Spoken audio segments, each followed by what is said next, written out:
أعوذ بالله من الشيطان الرجيم بسم الله الرحمن الرحيم ربنا إنك من تدخل النار فقد أخزيته وما للظالمين من أنصار ربنا إننا سمعنا مناديا ينادي للإيمان أن آمنوا بربكم فآمنا ربنا فاغفر لنا ذنوبنا وكفر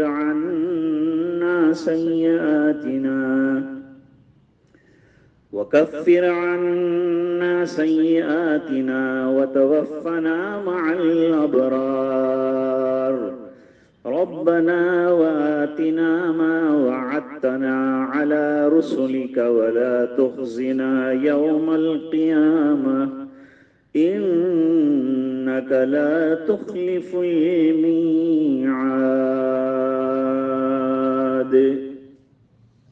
صدق اللہ العظیم۔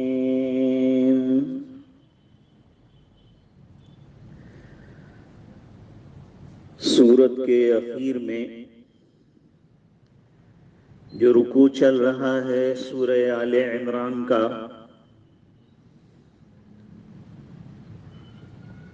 ان میں سے چند آیتوں کی آج تفسیر، جس میں زیادہ تر دعائیں منقول ہیں، پیش خدمت کر رہا ہوں۔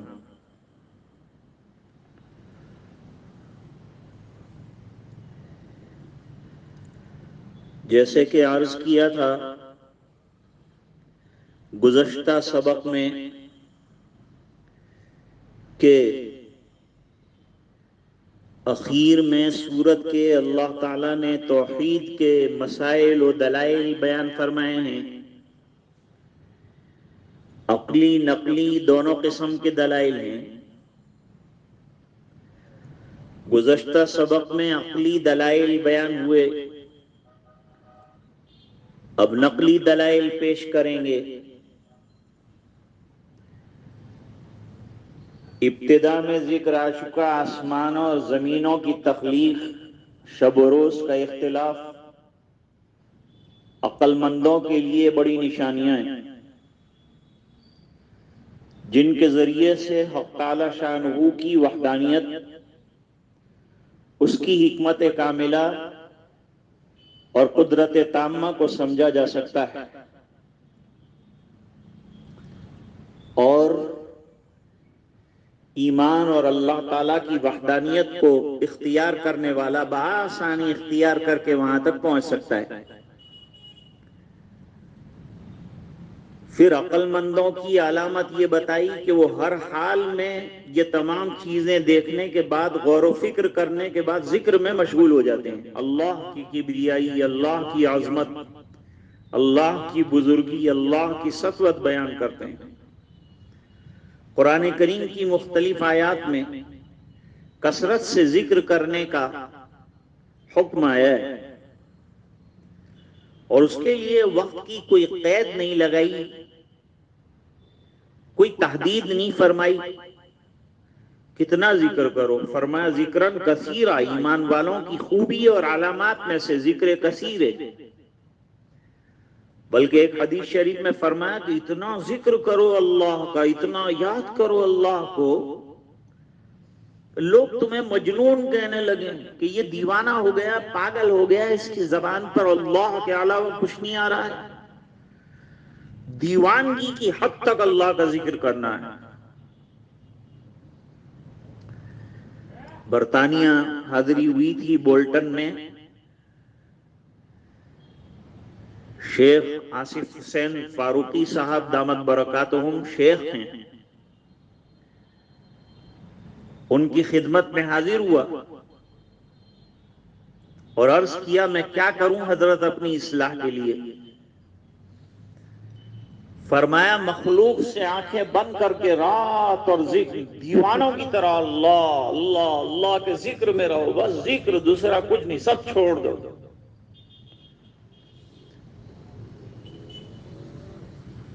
تخلیق ارض و سما میں غور و فکر کرنے سے یہ بات کھل کر سامنے آتی ہے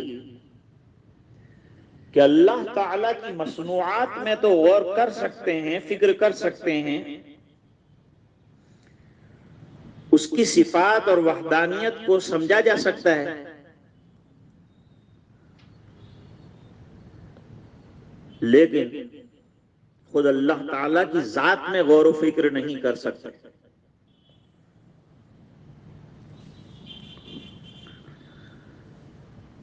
امام غزالی رحمت اللہ علیہ نے اپنی متعدد کتابوں میں لکھا، اور حضرت شاہ ولی اللہ صاحب رحمت اللہ علیہ نے حجت اللہ البالغہ میں یہ اصول بیان کیا کہ حدیث شریف میں آتا ہے لا فکرۃ فی الرب، یعنی رب تعالی کی ذات میں غور و فکر نہیں ہو سکتا۔ تفکروا فی الخلق ولا تتفکروا فی الخالق، اللہ تعالی کی پیدا کردہ اشیاء میں غور و فکر کرو، خود خالق کائنات کی ذات میں فکر مت کرو، کیونکہ ذات خداوندی وہ ذات ہے جسے غور و فکر کے ذریعے سے نہیں پایا جا سکتا۔ مخلوق میں غور و فکر کرنے سے اللہ تعالی کی صفت سمجھ میں آتی، اس کی وحدانیت کا ادراک ہوتا ہے۔ چنانچہ عقل مند لوگ غور و فکر کے بعد اس نتیجے پر پہنچتے ہیں کہ اللہ تعالیٰ تو نے یہ تمام کارخانہ اور یہ کائنات کا نظام یہ فضول اور بیکار اور رائگان پیدا نہیں فرمایا۔ ایک مچھر، ایک مکھی، ایک گندی نالی میں چلنے والا کیڑا، سب کی تخلیق میں اور پیدائش میں بڑی مصلحتیں ہیں اور بڑی حکمتیں ہیں۔ یہ بات الگ ہے کہ ہم یا تو غافل ہیں یا وہ صانع کی یہ مصنوعات میں حکمتوں تک پہنچ نہیں پا رہے ہیں۔ زمین اور آسمان، اس کے ستارے اور سیارے ہر وقت انسان کو غور و فکر کی دعوت دیتے رہتے ہیں۔ جس نظام شمسی میں ہم لوگ رہتے ہیں اس کے ساتھ مشہور سیارے زہرہ، قمر، شمس، عطارد، مریخ، مشتری اور زحل، آج کل یہ سب چیزیں بڑی چرچے میں ہیں۔ خلا پیما سائنسدان ان سیاروں پر کمنڈ ڈالنے کی کوشش میں ہیں، بلکہ ان 7 میں سے چاند یعنی قمر والے سیارے پر تو انسان نے پہنچنے کا دعویٰ بھی کیا ہے،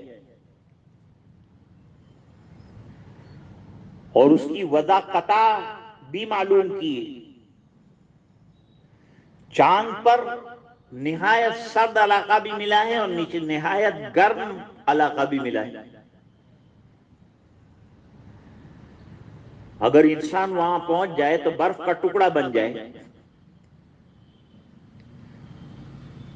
گرمی اتنی ہے کہ 250 سینٹی گریڈ تک کا گراف پہنچتا ہے۔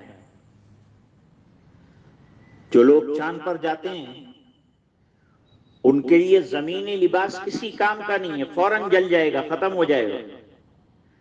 وہاں پر خلائی لباس پہن کر پہنچنا،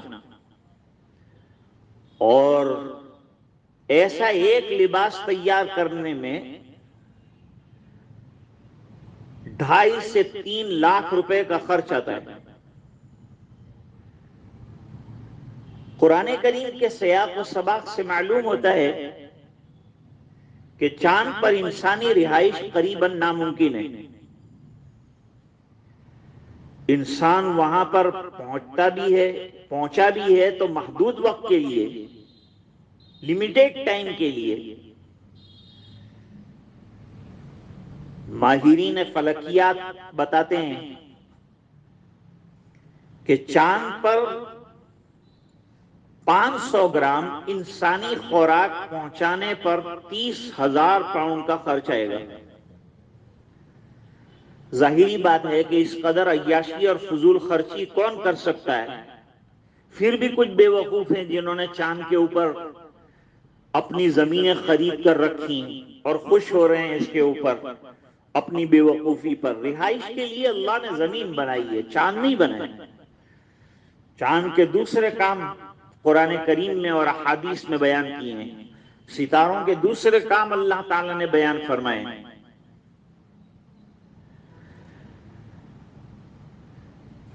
ہماری زمین سے قریب سورج ہے، یہ بھی بڑا سیارہ ہے، زمین سے 9,30,00,000 میل دور ہے۔ یہ اپنی پیدائش سے لے کر پورے نظام شمسی کو گرمی اور روشنی پہنچاتا ہے۔ اس کی روشنی ہم تک 7 منٹ اور 8 سیکنڈ میں پہنچتی، لیکن اللہ تعالیٰ مالک الملک ہیں، فرماتے ہیں یہ سب میرے قبضہ قدرت میں ہے، جس دن چاہوں گا اسے بھی لپیٹ دوں گا۔ اذا الشمس کورت واذا النجوم انکدرت،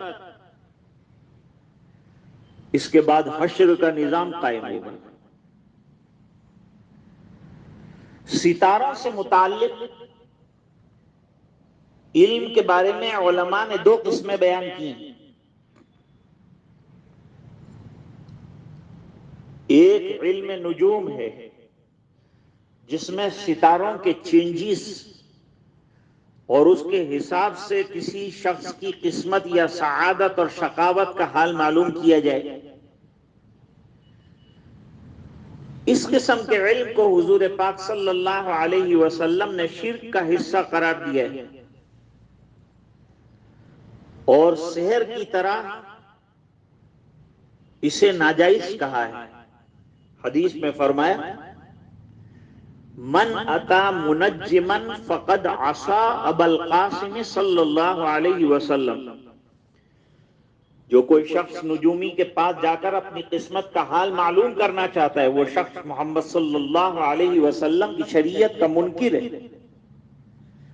ایسے شخص کو توبہ کر کے تجدید ایمان کرنا چاہیے۔ قرآن کریم میں ایسے ستاروں کا بھی ذکر ہے جس کی عرب کے لوگ پوجا کرتے تھے، سورہ نجم میں موجود ہے وَأَنَّهُ هُوَ رَبُّ الشِّعْرَى، شعرا ستارہ، یہ بھی اللہ کا بنایا ہوا ستارہ ہے، مخلوق ہے، وہ کوئی خالق نہیں ہے جس کی عبادت کی جائے۔ جو اللہ چاند اور سورج کے مالک ہیں وہی اللہ شعرا کے بھی خالق ہیں۔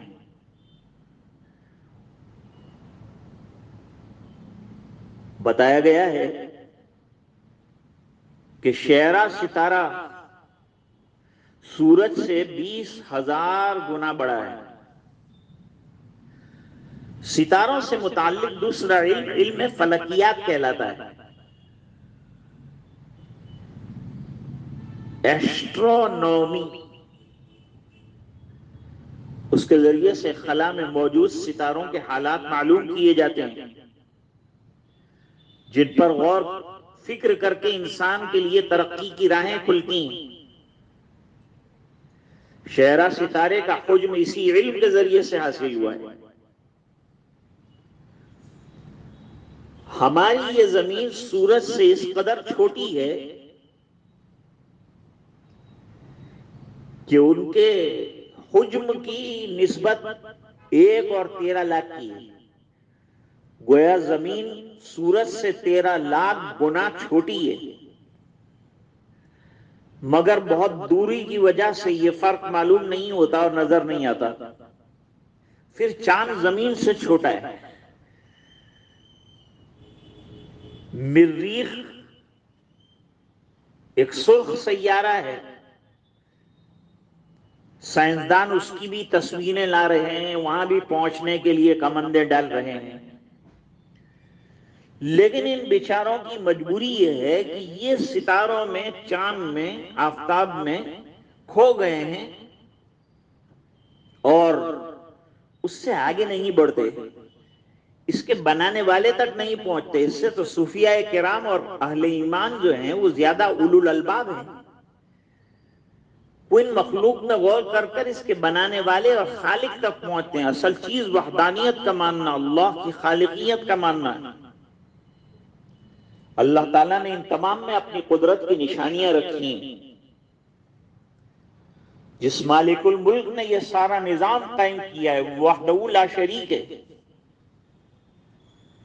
یہ نظام شمسی ہے، اس کے اوپر عالم بارہ، پھر ملأ اعلی، پھر حضیرت القدس، پھر آخرت کا نظام، سب نظام اللہ تعالیٰ کے قبضہ قدرت میں ہے۔ قرآن کریم پڑھ کر آدمی کو یہی غور و فکر کرنا ہے۔ قرآن کریم منادی ہے، منادی ساکت ہے، صامت ہے، اپنی دعوت کے ذریعے سے ہر وقت یہ ندا کرتا ہے اور بلاتا ہے، اللہ کی طرف آؤ، فَفِرُّوا إِلَى اللَّهِ، اللہ کی طرف آ جاؤ، اللہ کے بندو اللہ کی طرف آ جاؤ۔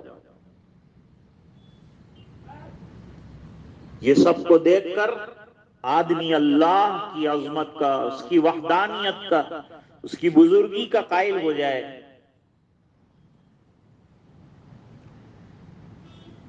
ہر چیز کو حد کمال تک پہنچانے والی ذات اللہ کی ہے، ہر چیز کو کمال عطا کرنے والی ذات اللہ کی ہے۔ انسان کو پیدا کیا، اسے درجہ کمال تک پہنچایا اور بڑھاپے تک پہنچایا، وہاں تک کہ جتنے سٹیجز آئے ہیں وہ تمام کے اندر حق تعالی شان وہی رب ہیں جس نے یہ سب کام انجام دیا ہے۔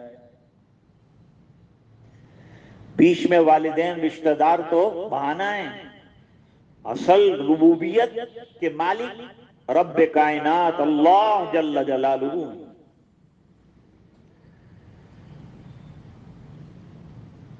جب انسان تخلیق کائنات میں غور کرنے کے بعد اس نتیجے پر پہنچتا ہے کہ ربنا ما خلقت ھذا باطلا، اے اللہ تو نے یہ سب چیزیں بیکار اور رائگان تو نہیں پیدا کی، تو حکیم ہے، حکیم الحکماء ہے،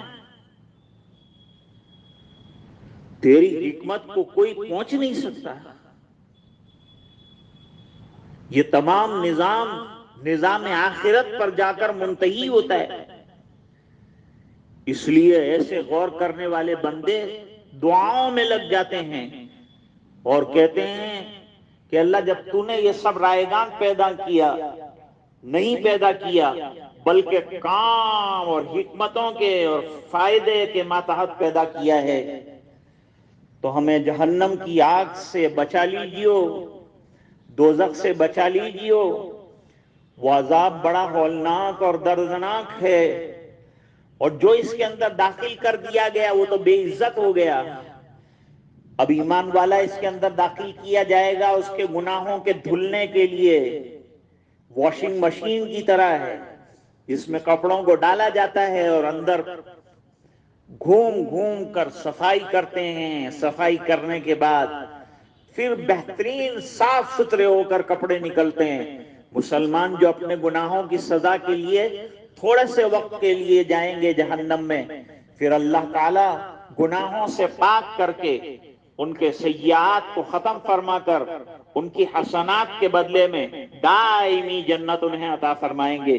اور جنہوں نے اللہ کی خالقیت، ربوبیت، اس کی وحدانیت، اس کی کبریائی، اس کے ایک ہونے کو نہیں مانا اور ہمیشہ ٹھکراتا رہا انبیاء کرام کی دعوت کو، قرآن کریم کی دعوت کو، ان کے لیے ہمیشہ کی رسوائی ہے، ہمیشہ کی جہنم ہے، دائمی عذاب ہے، وہاں سے وہ نکل نہیں سکتے اور ان کو نکالنے والا کوئی مددگار وہاں نہیں ملے گا۔ ایمان والوں کے لیے تو پھر بھی سفارشوں کا معاملہ رکھا گیا ہے۔ رب کائنات سفارش منظور فرمائیں گے آقا انعامدار جناب رسول اللہ صلی اللہ علیہ وسلم کی، انبیاء کرام کی شفاعتیں اور سفارشیں جو ہیں وہ منظور کی جائے گی۔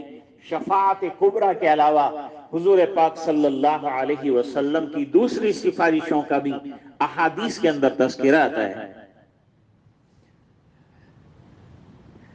اب تک تو عقلی دلائل کی بات ہو رہی تھی، نقلی طور پر غور و فکر کرنے کے نتیجے میں انسان جو ہے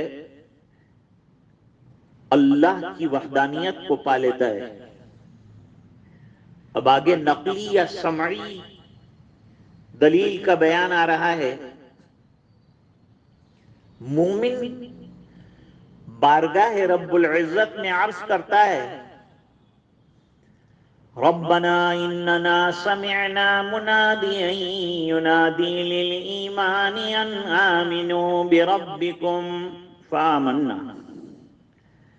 اے مولا کریم، بے شک ہم نے ایک منادی کرنے والے، ایک ندا کرنے والے، ایک آواز دینے والے، ایک پکارنے والے کی پکار کو سنا، جو ایمان کی دعوت دے رہا ہے، جو تیری طرف بلا رہا ہے، جو جنت کی طرف بلا رہا ہے، جو قرآن کی طرف بلا رہا ہے۔ قرآن بھی منادی ہے اور حضور پاک صلی اللہ علیہ وسلم کی ذات بھی منادی ہے۔ قرآن کریم بظاہر خاموش ہے، لیکن جب قرآن کریم کھولیں گے یہ بولنا شروع کرے گا، آپ کو خطاب کرنا شروع کرے گا، کہیں نماز کا، کہیں روزے کا، کہیں زکوٰۃ کا، کہیں حج کا حکم دے گا، گناہوں سے بچنے کو کہے گا، استقامت کی تلقین کرے گا، راہ راست اور صراط مستقیم پر چلنے کی دعوت دے گا۔ اٹھاؤ قرآن پڑھنا شروع کرو تو دعوت کا سلسلہ فوری طور پر جاری ہو جائے گا۔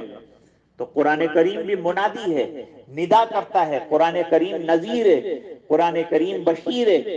یہ بشارت جنت کی دیتا ہے ان لوگوں کو جو ایمان کے ساتھ زندگی گزارتے ہیں، اور نذیر ہے ان لوگوں کے لیے جو نہیں مانتے، ان کو عاقبت سے ڈراتا ہے، انجام کار کیا ہوگا نہ ماننے کا اس سے ڈراتا ہے، اور وہ بھی محبت کے ساتھ، پیار کے ساتھ ڈراتا ہے۔ یہی شان حضور پاک صلی اللہ علیہ وسلم کی ہے۔ نبی کریم صلی اللہ علیہ وسلم بھی منادی ہیں لیکن ناطق ہیں۔ رات دن آپ نے دعوت دی ہے، لوگوں کو شرک سے بچانے کی کوشش کی ہے، ایک اللہ کی طرف ان کی رہنمائی کی ہے۔ یا ایھا الناس قولوا لا الہ الا اللہ تفلحوا۔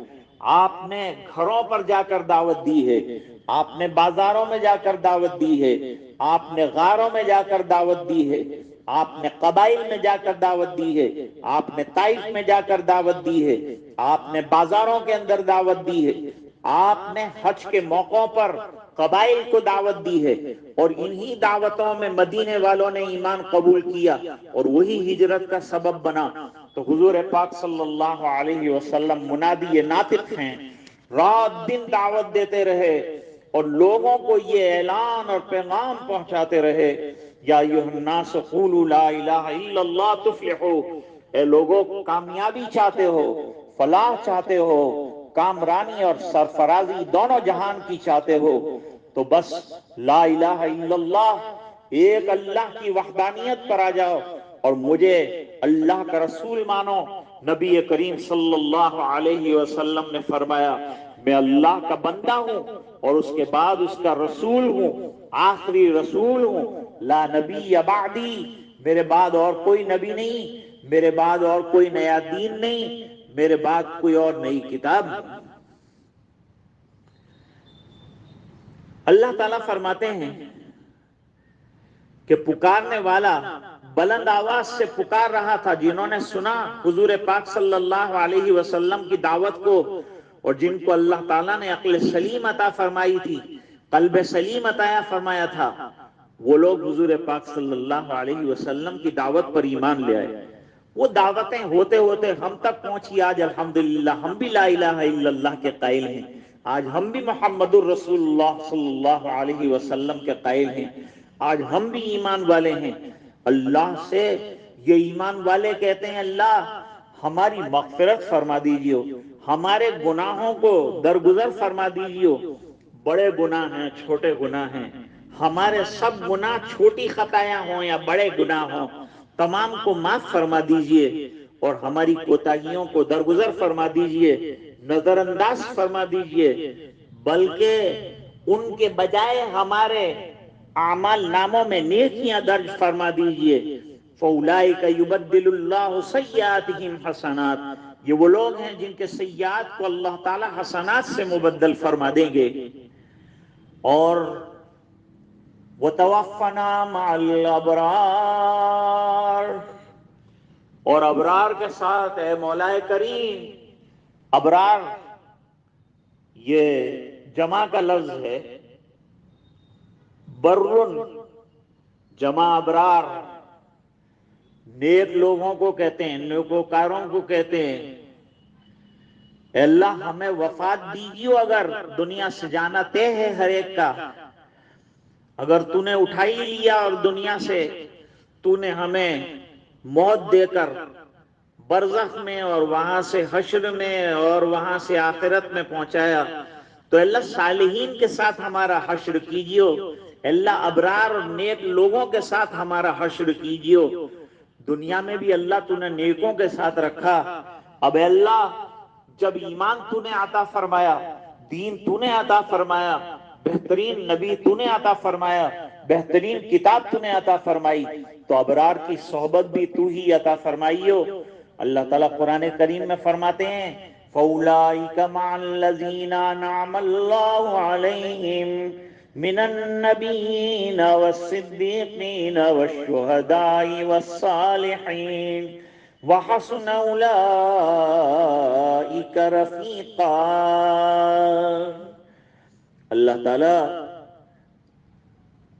کہ ان انعام یافتہ لوگوں میں من جملہ نبیوں، صدیقوں، شہیدوں، صالحین کے ساتھ رکھیو۔ بہت اچھی رفاقت ہے جو نصیب ہو جائے، یہ ایسی چیز ہے جس کے لیے انبیاء کرام نے دعائیں کی ہیں، جیسا کہ حضرت یوسف علیہ السلام کی دعا مشہور ہے۔ فرماتے ہیں فاطر السماوات والارض انت ولی فی الدنیا والآخرہ توفنی مسلما والحقنی بالصالحین۔ حضرت یوسف علیہ السلام نے فرمایا آسمانوں اور زمینوں کے بنانے والے، تو میرا کارساز ہے، دنیا میں بھی تو نے میرے کام بنائے ہیں، بگڑی بنائی ہے، کہاں سے کہاں پہنچایا ہے، نبوت عطا فرمائی، ملک عطا فرمایا، حکومت عطا فرمائی۔ اے اللہ جو دنیا سے جانا ہو تو اسلام کی حالت میں جانا ہو، آدمی دنیا سے ایمان پر جائے، خاتمہ علی الایمان ہو، یہ بہت بڑی بات ہے۔ وَالْحِقْنِي بِالصَّالِحِينَ، اور موت کے بعد اللہ صالحین سے رفاقت نصیب ہو جائے، ان کی ملاقات ہو جائے ان کی، تو یہ بہت بڑا کام ہوگا۔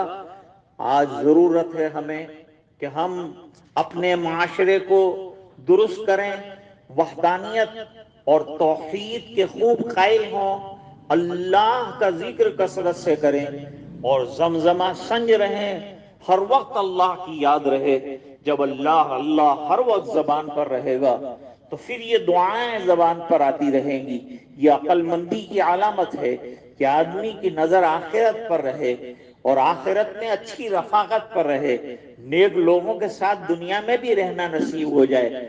آج کل کی جو بگڑی ہوئی معاشرت ہے، فسادی اور مفسد سوسائٹیاں ہیں، اس سے اللہ بچا دے، عیاشیوں کی سوسائٹی سے اللہ بچا دے، ایسے لوگوں سے بچا دے جو اللہ سے ہمیں دور کرتے ہوں، اللہ کی یاد سے غفلت میں ڈالنے والی چیزوں سے اللہ ہمیں بچا دے اور ہمیں حقیقی معنوں میں اللہ سے محبت کرنے والا بنائے، اللہ کا ذکر کرنے والا بنائے، اللہ کی یاد کرنے والا بنائے۔ وآخر دعوانا ان الحمدللہ رب العالمین۔ مراقبہ کریں گے چند لمحوں کے لیے۔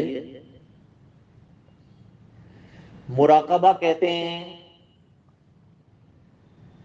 اپنے دل کو اللہ کی طرف متوجہ کرنا اور اللہ کی رحمت اور دھیان میں بیٹھ جانا۔ آدمی دنیا کے لیے کتنا دھیان کرتا ہے، کتنی توجہ کرتا ہے، 24 گھنٹے میں سے سوچو کتنا وقت ہمارا دنیا کے لیے گزرتا ہے، ہم تھوڑی دیر کیا اللہ کے لیے نہیں نکال سکتے؟ جو لوگ ایکسرسائز کرتے ہیں وہ کتنا ٹائم پسینہ بہاتے ہیں، ڈاکٹر ان کو کہتے ہیں کہ جب تم دنیا کے لیے دوسری چیزوں کے لیے وقت دیتے ہو تو اپنی ہیلتھ کے لیے ٹائم نہیں دیتے۔ میں آج سے عرض کرتا ہوں ہم آخرت کے لیے وقت نہیں دے سکتے، اپنے پیدا کرنے والے کے لیے کیا وقت نہیں دے سکتے؟ روزانہ وقت نکالو، 5 منٹ صحیح، 10 منٹ صحیح، ہر نماز کے بعد 2 منٹ صحیح، لیکن مراقبہ کرو اور اللہ کے دھیان میں لگ جاؤ اور تفکر کرو، ان مخلوقات میں غور کرو اور اللہ تک پہنچنے کی کوشش کرو۔ اللہ تعالیٰ اپنی وحدانیت کا سکہ ہمارے دلوں میں بٹھا دے اور نور معرفت سے ہمارے دلوں کو منور فرمائے۔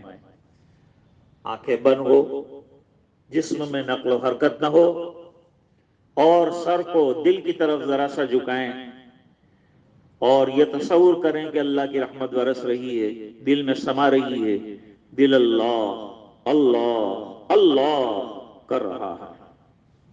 اب مراقب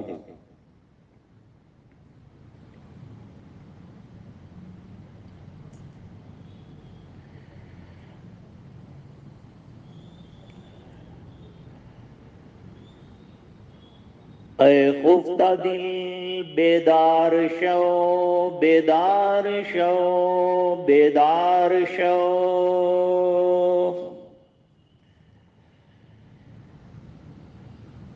اے خفتہ دل سوئے ہوئے دل جاگ جا، بے خبری چھوڑ، خبردار ہو جا، اپنی آخرت کی تیاری کر۔ کیسے جا رہے ہیں لوگ؟ یہ سال عام الغزن رہا،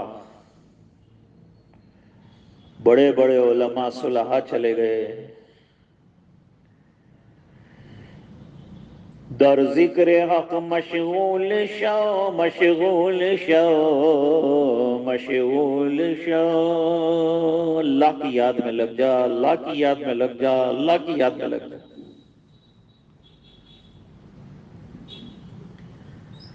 عزیزو دوستو یارو یہ دنیا دار فانی ہے، دل اس سے مت لگاؤ تم لحد میں جا بنانی ہے،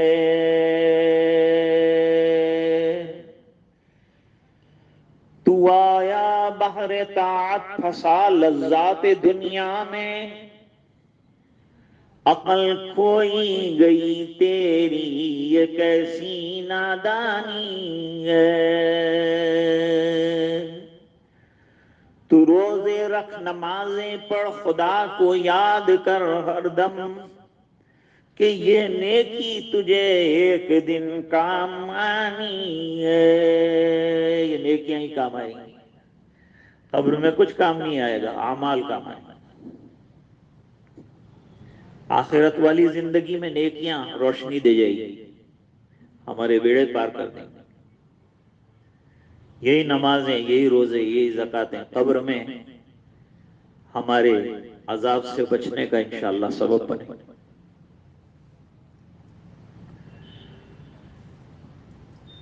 نہ دنیا نہ دولت نہ دھن جائے گا، فقط ساتھ تیرے کفن جائے گا۔ اس کو غور کرتا رہے آدمی، اب تو سامنے آ چکی ہے چیزیں۔ اللہ اللہ اللہ ہماری حفاظت فرما۔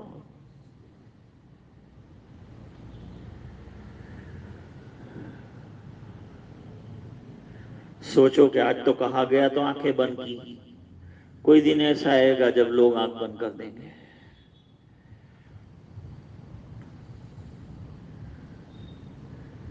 لا الہ الا اللہ محمد رسول اللہ صلی اللہ علیہ وسلم۔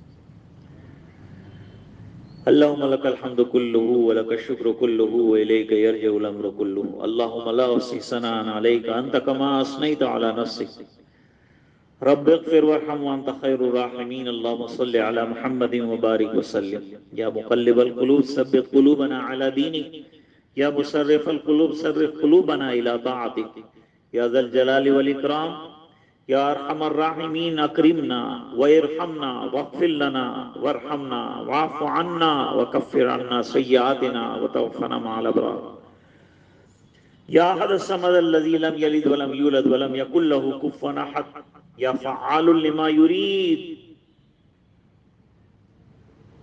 اے اللہ ہمارے گناہوں کو معاف فرما کوتاہیوں سے درگزر فرما اپنا فضل اور کرم شامل حال فرما رحم کے کرم کے عافیت کے خیر کے فضل کے فیصلے فرما اللہ ہمارے دلوں کے بگاڑ دور فرما ظاہر اور باطن کی اصلاح فرما اپنی رضا دائمی عطا فرما کثرت سے تیری یاد والی زندگی عطا فرما اللہ اللہ اللہ اللہ غفلت والی زندگی سے ہماری حفاظت فرما بہت غفلت ہو چکی اللہ تیری پکڑ آ چکی اللہ تیری ناراضگیوں کی علامتیں ظاہر ہو چکی اے الہ العالمین تو ہم سے راضی ہو جا یقیناً ہم بہت بڑے گناہگار خطاکار سیاکار عاصی ہیں لیکن اللہ تیرا نام لیوا ہیں نبی صلی اللہ علیہ وسلم کے امتی ہیں تیرے پیارے نبی کے امتی ہیں اے اللہ کرم کی بھیک دے دے اے اللہ رحم کے فیصلے فرما دے اے اللہ اپنی مرضیات پر چلا دے اے اللہ سرکار مدینہ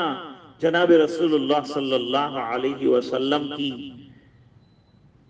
سنتوں پر عمل کرنے والا بنا دے اور تو ہم سے راضی اور خوش ہو جا اللہ اس وبا کو اور بلا کو دور فرما دے ہمارے عرفان وعید صاحب کے والد صاحب محترم شبیر وعید صاحب وہ دنیا سے تشریف لے گئے الاسکا والے اللہ تعالیٰ ان کی مغفرت فرما بہت سے رفائی کاموں کے اندر اللہ دنیا میں ساتھ دیا اچھے اچھے کاموں میں حصہ لیا قوم کا بڑا خیال کیا اور ہمیشہ جو ہے قوم کی خدمت میں لگے رہے اے اللہ ان کی مغفرت فرما اولاد اور احفاد کو گھر کے جتنے لوگ ہیں تمام کو صبر عطا فرما اور جتنے لوگ اللہ اس بیماری میں اور اس کے علاوہ کرناٹک کے اندر مولانا عثمان قاضی آنکڑودی صاحب دنیا سے چلے گئے اللہ ان کی بھی مغفرت فرما مولانا عباس صاحب کے بھائی صادق پٹیل صاحب چھوٹے تھے ان سے وہ انتقال کر گئے اے اللہ ان کی بھی مغفرت فرما اے اللہ جنت میں جگہ عطا فرما تمام مرحومین پر رحم کے فیصلے فرما اے اللہ اس وبا اور اس بلا سے اللہ پوری دنیا کو نجات عطا فرما عافیت کے کرم کے خیر کے فضل کے فیصلے فرما اے اللہ دلوں کو ذاکر بنا دے شاکر بنا دے زبان پر تیری نام اور یاد کو جاری فرما دے اللہ غفلت والی زندگی سے ہماری حفاظت فرما دے اللہ تو ہمیں اپنا بنا دے اور مقبول بندوں میں ہمیں شامل فرما دے اے الہ العالمین نبی کریم صلی اللہ علیہ وسلم کی برکت سے اور اللہ اپنے فضل و کرم کے ذریعے سے اللہ ہماری ان دعاؤں کو قبول فرما برحمتک یا ارحم الراحمین